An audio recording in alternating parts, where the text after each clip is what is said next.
கனா serial இன்றைக்கான எபிசோடில் என்ன நடக்க போகுதுன்னு பார்க்கலாம் வாங்க. அதுக்கு முன்னாடி என்னுடைய சேனலை நீங்கள் சப்ஸ்கிரைப் பண்ணலைன்னா சப்ஸ்கிரைப் பண்ணிக்கோங்க. பக்கத்தில் இருக்கிற பெல் பட்டனையும் ப்ரெஸ் பண்ணிக்கோங்க. அன்பரசி கஸ்தூரியை காலேஜுக்கு வர சொல்லியிருப்பாங்க. கஸ்தூரி காலேஜுக்கு வந்த உடனே அன்பரசிக்கு கால் பண்ணி வெளியில் வர சொல்கிறாங்க. அன்பரசி வெளியில் போன உடனே கஸ்தூரி வந்துட்டு காலேஜில் யாரை பார்க்கணும் வா பார்க்கலான்னு சொல்ல, அப்போ அன்பரசி காலேஜில் பார்க்கறதுக்கு முன்னாடி வேற ஒருத்தரை பார்க்கணும் அப்படின்னு சொல்லிட்டு அன்பரசி தனியாக வந்து சந்திரசேகருக்கு வந்து கால் பண்ணுறாங்க. சந்திரசேகரன் ஜானகியை வந்து வெளியில் போயிட்டுருப்பாங்க. அப்போ கால் பண்ணி நான் உங்களை உடனே பார்க்கணுன்னு அன்பரசி சொல்ல, சந்திரசேகரன் வந்து சரின்னு வரேன்னு சொல்லிடுறாரு. அதுக்கப்புறம் வந்து கஸ்தூரி அன்பரசி கிட்ட நம்ம எங்கே போகிறோம் அப்படின்னு கேட்க, அதுக்கு அன்பரசி நான் போகிற வழியில் சொல்கிறேம்மா அப்படின்னு சொல்லிட்டாங்க. கஸ்தூரி வந்து யோசிச்சுக்கிட்டே வராங்க, இவ யாரை பக்கத்துக்காக கூட்டிகிட்டு போகிறான்னு தெரியலையே அப்படின்னு யோசிச்சுட்டு இருக்கேன். இன்னொரு பக்கம் அனன்யா வந்து காலேஜுக்கு போகிறாங்க. அங்கே அனன்யாவோட ஃப்ரெண்டு வந்துட்டு உன்னோட கல்யாணம் நின்றுடுச்சாமேடி, அந்த அன்பரசி இருக்கிற வரைக்கும் உன்னை வந்து நிம்மதியாகவே இருக்க விட மாட்டான் அப்படின்லாம் சொல்கிறாங்க. இப்போ கூட அவள் டோர்னமெண்ட் செலெக்ஷனில் 2 பேரும் ஒரே டைமில் வந்திருக்கீங்களாமே, இதில் வேணால் நீங்கள் ஒரே டைமில் வரலாம், ஆனால் டோர்னமெண்ட்டில் கண்டிப்பாக உன்னை ஜெயிக்க விட மாட்டா, அவள் உன்னை தோக்கடிச்சிட்டு தான் இருப்பா அப்படின்னு சொல்ல, அதை கேட்டு அனன்யா டென்ஷன் ஆகி அவங்க ஃப்ரெண்டு அப்படி பலார்னு அரைகிறாங்க.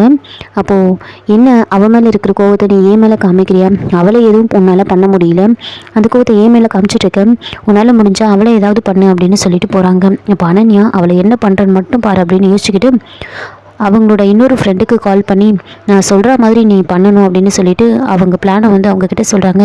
அதை கேட்டு அவங்க ஃப்ரெண்டு வேண்டாண்டி பாவண்டி இது மட்டும் விஸ்வாசாருக்கு தெரிஞ்ச அவ்வளோதான், வேண்டாம் விட்டுடின்னு சொல்ல, அதுக்கு அனன்யா நீ ரொம்ப நாளாக காலேஜுக்கு வரதுக்கு ஒரு ஸ்கூட்டி வேணும்னு கேட்டுட்ருக்கல, நான் உனக்கு வாங்கி கொடுக்குறேன், ஒழுங்காக இதை வந்து செஞ்சு முடியும் அப்படின்னு சொல்கிறாங்க. அவங்களும் வந்து சரி நான் செய்கிறேன்னு ஒத்துக்கிறாங்க. சுபாவும் அவங்க ஃப்ரெண்டை வந்து காலேஜுக்கு வந்துட்டு இருப்பாங்க. அப்போது அனன்யாவோட ஃப்ரெண்டு வந்துட்டு தெரியாமல் ரெட் இங்கை சுபா மேலே கொட்டுற மாதிரி கொட்டிடுவாங்க.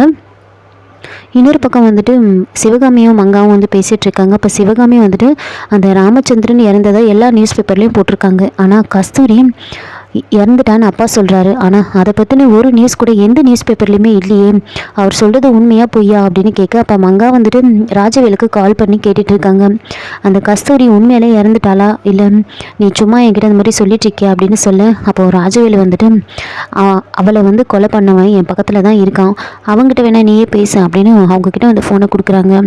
அவங்க ரோட்டில் நின்றுட்டு பேசிகிட்டு இருப்பாங்க. அப்போது அன்பரசியும் கஸ்தூரியும் வந்து ஆட்டோ அந்த பக்கமாக வந்துட்டுருக்கோம். கஸ்தூரி ராஜவேலி நின்றுட்டு பார்க்குறாங்க. கடவுளே யார் கண்ணில் படக்கூடாதுன்னு நினச்சனும், அவனே இங்கே நின்றுட்டுருக்கானே, இப்போ நம்ம என்ன பண்ணுறது அப்படின்னு யோசிச்சுக்கிட்டு கஸ்தூரி ஆட்டோவை நிறுத்துப்பா அப்படின்னு சொல்கிறாங்க.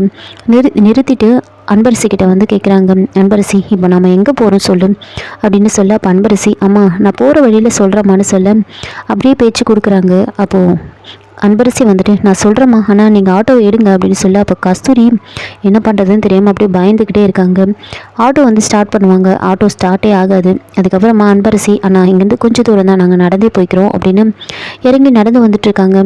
கஸ்தூரி என்னடா இது, நாம் இவகிட்ட உண்மையும் சொல்ல முடியாது, இவன் கண்ணிலே படக்கூடாது, இப்போ நம்ம என்ன பண்ணுறது, நாம் மட்டும் இவ கூட போனால் கண்டிப்பாக இவ தான் நம்ம பொண்ணுன்னு அவனுக்கு தெரிஞ்சிடும் அப்படின்னு கடவுளே எனக்கு காப்பாற்று அப்படின்னு யோசிச்சுக்கிட்டே வந்து நடந்து வந்துட்டுருக்காங்க. இதோட இந்த எபிசோட வந்து முடிச்சிருக்காங்க. என்னோட ரிவ்யூ பிடிச்சிருந்தால் லைக் பண்ணுங்கள், மறக்காமல் சப்ஸ்கிரைப் பண்ணுங்கள். தேங்க்யூ.